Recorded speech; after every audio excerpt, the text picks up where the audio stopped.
So you get a bad review. Now what? Well, that's what we're going to talk about today. We're going to talk about negative reviews, complaints, comments, the whole thing. So, what to do with a bad review and a good one. I'm Karen Terradas with Social U, and we talk to you every week about social media tips, tricks, and trends, and digital marketing information as well.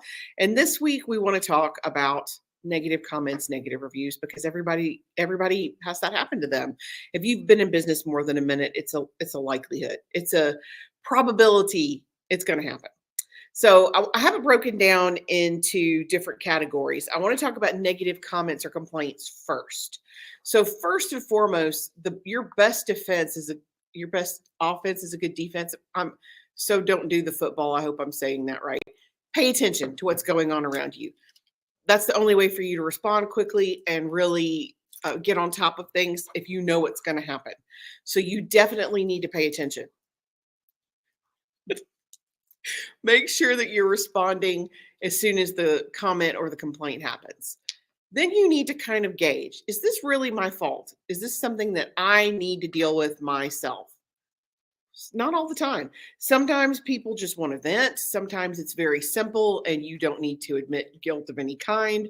It depends on the situation. But if it's something that you are genuinely at fault for, admit fault and apologize. Apologies go a long way, and you want the apology to be public. You want the details to be private, but you want the apology to be public. And that moves us into our next point. Number 3, move the rest of the conversation to private if possible. So you had this very public comment, I bought this product and it broke, it's your scam or whatever they say. I'm so sorry you had that experience. I'm happy to make it right. Please DM me so we can discuss the details. Simple. You want to get the details out of the public eye. You want the public to know you're dealing with it, but they don't need to know all the ins and outs of what's going on behind the scenes. Definitely thank them for their input. As a small business owner, you have to know when something is messed up, broken, wrong, damaged. You have to know. So whether it's fun for you or not, you need to acknowledge that and thank the person who's telling you. I'm so sorry this broke. I didn't realize this product was faulty. Thank you for bringing it to my attention. Or I am so sorry. Madison was so sarcastic and mean to you. Thank you for telling me so I can kill her. Whatever the solution is to your problem or whatever the issue is, make sure you address it, you apologize for it, and you move forward privately. Okay. Then you want to ask them what they want to fix it. Now, this comes from 15 years of retail. 9 times out of 10, still to this day, they want less than what you want to give them. It's bigger in your head than it is in their head. So first and foremost, before you offer to kill Madison, ask them what they want to do. It may be something really simple, like I was having a bad day. We just had a clash. Seriously, you never know. They may just want an apology. They may only want a credit on their next purchase. You may be about to refund their entire order and they just want a $5 coupon. So before you act, you need to ask and find out what it is they want you to do to help them. And of course, and I cannot say this enough, if you hear nothing else, do not delete negative comments. And for those in the back, do not delete negative comments. You are making it personal when you delete negative comments. That person who was talking about your business and telling you what was wrong, now they're mad. Now they're mad. And they're going to move that conversation to their own private profile and they're going to let you have it. And I have experienced this in real life many times.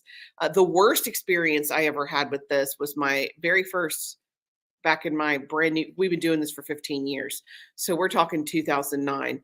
And I had a Facebook client who was very obviously at fault. He just got busted publicly. People realized what he did.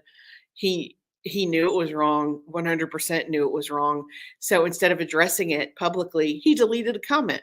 He and I had a discussion that sounded a lot like, you can't delete the comments. Why not? Because you're going to make her mad. And if she gets mad, she's coming for you. Oh, it's not a big deal. It got to be a huge deal. It was such a huge deal. He got reported to the Better Business Bureau. They actually created a Facebook page to discuss the issue with other people. She was so mad. And when he came to me and said, she has this information on her profile, take it down. I can't. You've made it personal. You've called her out. She's pissed. There's no placating her now. So he made a bad situation so much worse by poking the bear. Don't delete the comments. Okay, just don't delete the comments. Okay, it doesn't have to be a negative complaint for it to be problematic. Sometimes you're going to get rude comments or false comments, also known as a lie, and trolls. It happens, especially on YouTube. Trolls hang out there. It's their favorite place to be. So first and foremost, if it's false information, you need to respond with caution. You want to keep your responses short and factual. So if they say, I would seriously bet my right hand, Madison's never been rude to anybody ever. So if somebody called me and told me she yelled at them, did she? Did she? That's like somebody calling me and telling me, oh, your team didn't post anything at all for me last week. Really? Okay, well, let me check. Now, again, you don't want to be rude to the person. You do want to verify the information. But is it real? So let's say they make a false claim. I got this, let's say you're a retailer and you sold food and it made them sick. This gave me food poisoning. Okay, let's address it. So factually, quickly, concisely, you want to say something like, my apologies for your illness. We make sure that content of that particular item is new. It has a 2-day shelf life. We rotate our stock every single morning. However you factually want to address it, factually address it. Because it's okay to let other people know, especially public people who don't have the details. It's okay to let them know what's going on behind the scenes quickly. If it's false, just address it. Like, you promised that this dress that we ordered would be here on Saturday. I apologize for the miscommunication or for the misunderstanding. I told you the order would be placed and received by Saturday. It will not be in the store until next Wednesday or whatever. Correct information, short, factual. The next thing you want to do, and again, I can't emphasize this enough, do not argue with crazy. Crazy's gonna crazy, and there's nothing you can do about it. Some people just want to be negative. Some people just want to complain. You are going to get those people. You can't argue with crazy. You can't argue with someone who says the dress that they bought from you gave them food poisoning. That is insane. Just sometimes the best thing to do is to just walk away from it. But if it's absolutely crazy or the person is crazy, so seriously, sometimes the very best thing to do is hide it and leave it alone. Especially if it's not your fault, especially if it's insanely false. Insane is the key word. You also don't want to feed the trolls. You don't want to respond to someone who's just saying something to make you mad. Now, any engagement on anything you do it helps the algorithm and it increases your stats. But do you want a ton of negative attention? Probably not. If you're taking a stance and you're saying that the green M&M is the best M&M and somebody comes behind you and calls you an idiot and they make it personal, do you want to argue with them? Probably not. Can it help your stats? Sure. You can let people argue in the comments all day long. Every single comment will bump your numbers up and improve your engagement. But don't feed the trolls. If we get and a lot of times our only troll comments really and truly come from YouTube, and we've gotten in the habit, we just respond with a troll emoji and say, thanks for the engagement, leave it alone. That's sometimes all you can do. Rude comments, you want to delete with discretion. There are filters you can put in place on your posts that will not allow profanity to appear. We have very strong profanity filters on all of our client pages so that there is no profanity that kind of sneaks through. So those get automatically hidden. But you do want to delete with discretion. Ideally, you want a policy in place for specific situations like profanity, and you want to share it as needed. So that would be a very simple, our policy is no profanity in the comments. So if someone has something that's profane, you can say our policy is no profanity. That comment had to be deleted or hidden, however you want to address it. If we get super crazy or rude or profane, we will delete the comment, hide the comment, and block the user. Because if it persists, that's your only and last line of defense, is to ban or block the person and report it. You have to sometimes let Facebook or Instagram, you got to let them know that there's a problem so they can, and there's You guys know that. You see fake accounts all the time. We had an issue a couple of years ago where it was obviously a fake account. The pictures were adult. Let me just say that they were adult. All of the profile pictures were very adult. Obviously, a fake account. So, best thing to just report the account. And they were making complaints about something they didn't actually do. They were complaining about the service when they didn't actually purchase the service. They weren't even a customer. So, yeah, delete the comments, ban the user, report the user, done and done. It does happen sometimes. So that's your best and last line of defense. And you do want to remember to keep your comments within your brand. Like if you're Wendy's and you can be sarcastic, be sarcastic.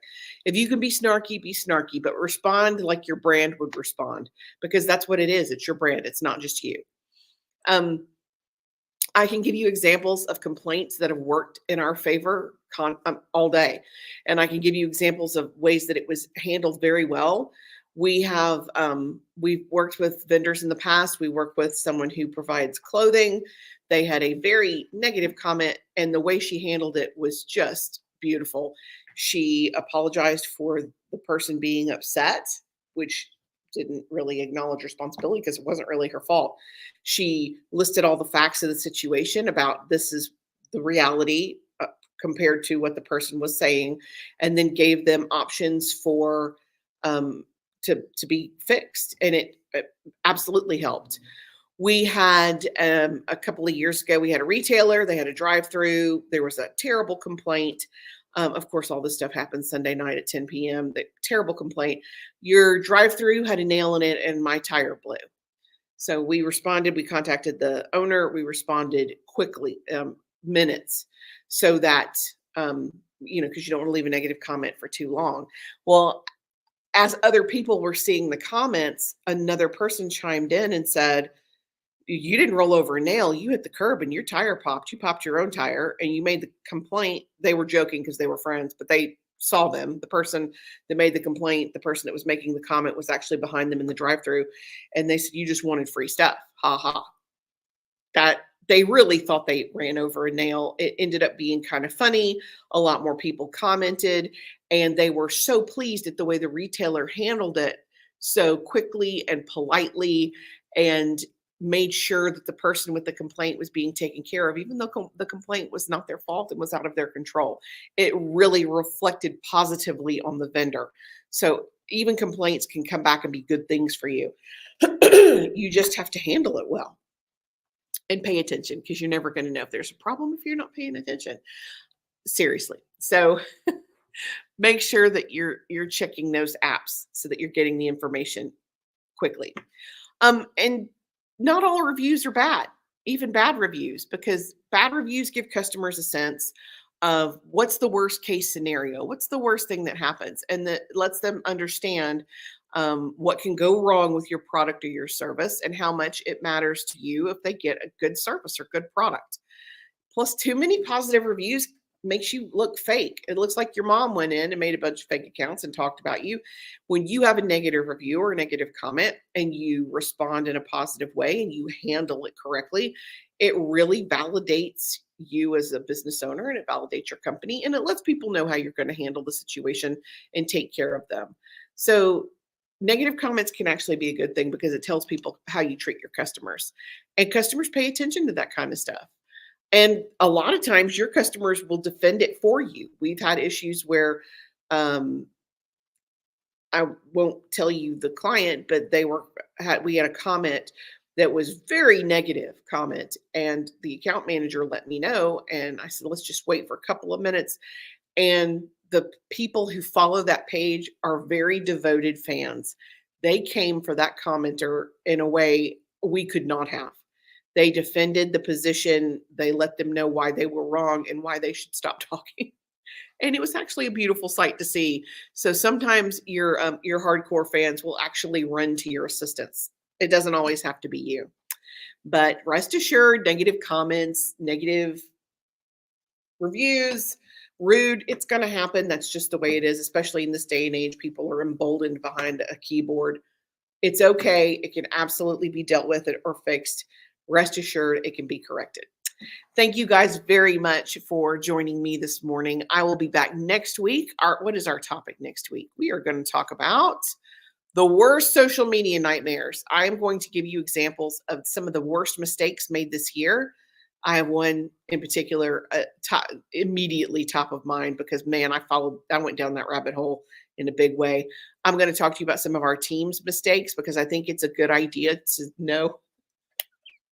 Madison is literally going, mm-mm. It's a good idea to know everybody makes mistakes. And when we get new people, there's nothing they can do that we haven't done at least one time. Becky says, yeah, she's being gracious. Becky doesn't. No, again, my team doesn't make a ton of mistakes. It does happen. And we're going to talk about them. All of them. So that you guys can rest assured that these things do happen and it does get better. So join us next week when we talk about the worst social media nightmares as we wrap up our spooky content for Halloween. Thank you guys for joining me. Until next week, I'm Karen Taradas with Social You, and I'm here to help. Thanks.